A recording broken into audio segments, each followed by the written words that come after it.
Hola, mi nombre es Estefanía Bracho, estudiante de Comunicación Social de la Universidad Bicentenaria de Aragua, y hoy en este video les voy a hablar sobre la teoría de la comunicación. ¿Qué es la comunicación? La comunicación es una forma de interacción entre dos o más personas, ya sea mediante la palabra hablada o escrita, gestos, además de expresiones emocionales, cuyo resultado es el intercambio de significados que conducen a la comprensión o, en una mejor de los casos, a un acuerdo o a un comportamiento adecuado.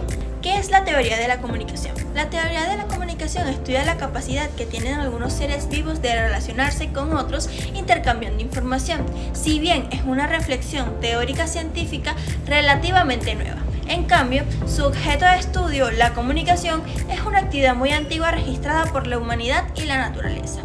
La actitud para servirse de la información en la interacción que poseen especies animales que habitaban en la Tierra mucho antes que el hombre.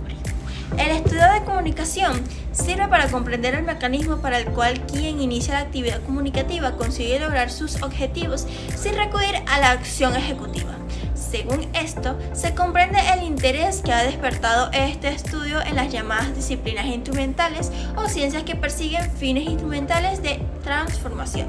Se llaman disciplinas instrumentales aquellas que están interesadas en conocer las técnicas adecuadas para hacer que el receptor realice determinadas acciones de determinada manera, ya sea comprar, votar o escoger, y del modo y manera en que desee el emisor.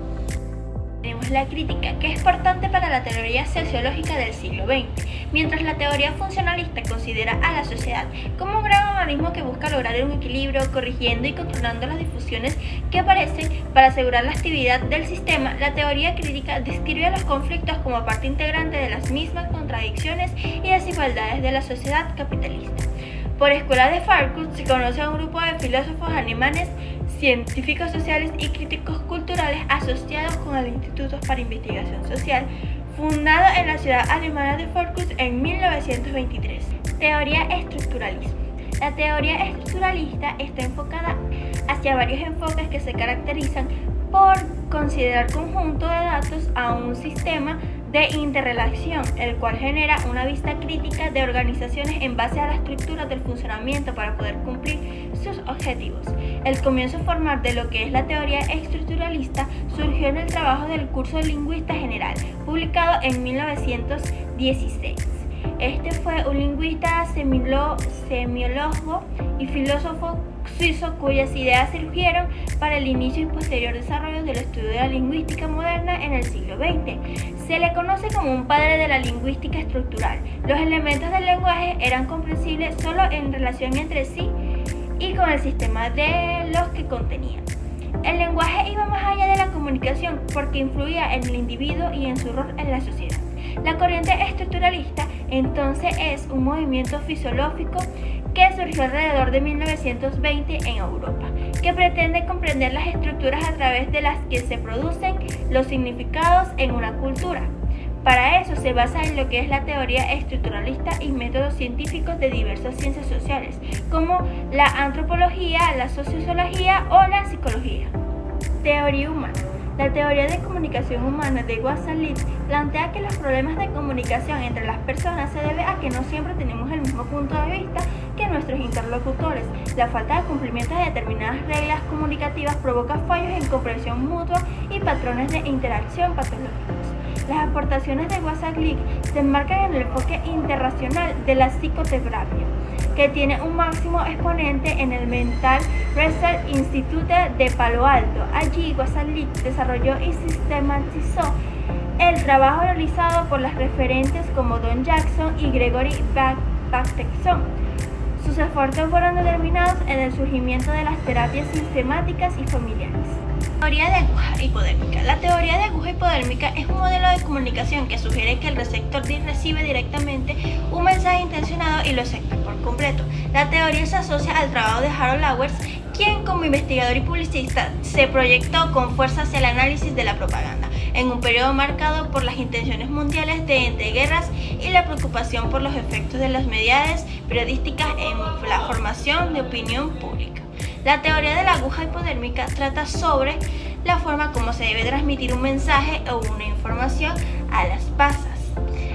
Basándose en esta teoría podemos tener una clara idea de cómo se debe transmitir dicho mensaje, qué palabras debemos utilizar, cómo debemos dirigirnos, qué y cómo debemos decir. La novedad del fenómeno en las comunicaciones de masas y la conexión del fenómeno con las fatales experiencias dictatorial del periodo estoico entre 1920 y 1930. El efecto de manipulación que producen los medios en una sociedad de masas. La teoría de los efectos limitada es una teoría de comunicación que sirvió como corrección de la teoría hipodérmica. Surgió durante la década de los 40 del siglo XX, cuando en ambientes intelectuales de los Estados Unidos se pensó en difundir la idea que el efecto de los medios de comunicación en la sociedad no era tan grande. Siguiendo fundamentalmente las observaciones hechas por Harold Lowers, la mayoría de estudios anteriores habían concedido de un poder ilimitado a la propaganda. Los medios y las propagandas habían sido dotados de un poder que en realidad no poseían. Ese es el principal aporte de esta teoría. Agenda Sextins. La teoría que sostiene que los medios informativos tienen una fuerte influencia a la hora de establecer los temas que la ciudadanía considera importantes es lo que se conoce como agenda sexting o establecimiento de agenda.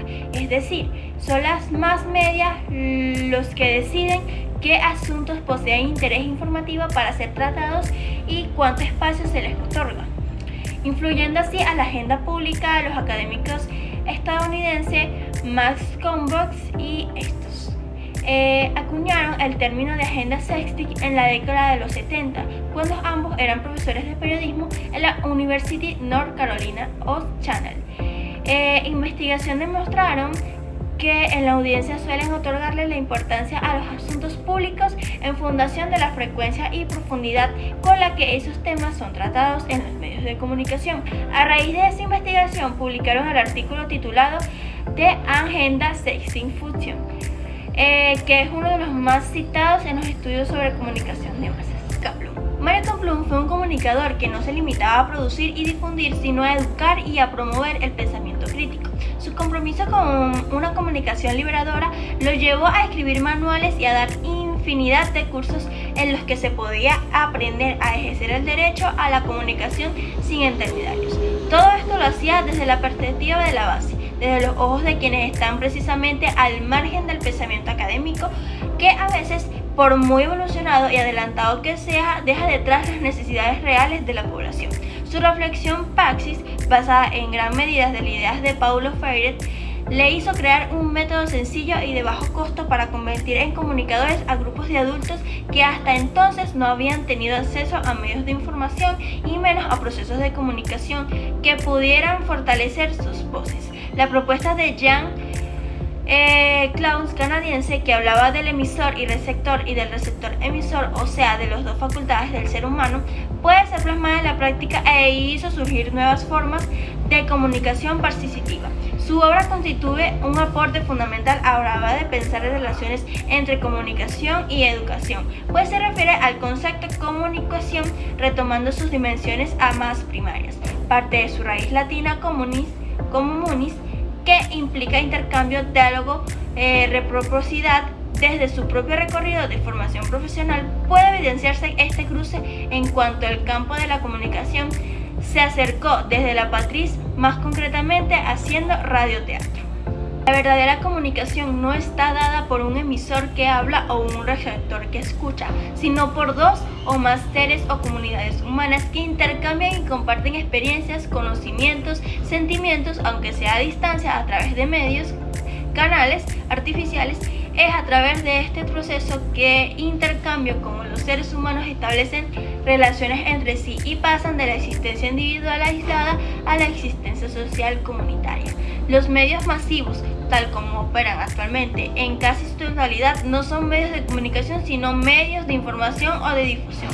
Podrían llegar a ser realmente a la comunicación y de hecho algunos pocos han logrado y demostrado serlo. Pero para ello tendrían que transformar profundamente el proceso de la comunicación. Debe realizarse de modo que a todas las oportunidades de ser alternativamente emisores y receptores. Definir qué entendemos por comunicación equivale a decir qué clave de sociedad queremos vivir. Mario Kaplan.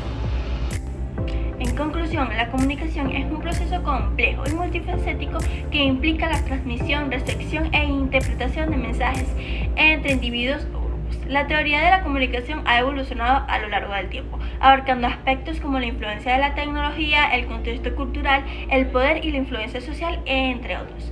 En general, las teorías de comunicación enfatizan la importancia de entender el proceso de comunicación en su totalidad, incluyendo los diferentes elementos que intervienen en él, como el emisor, el receptor, el mensaje, el canal, el contexto.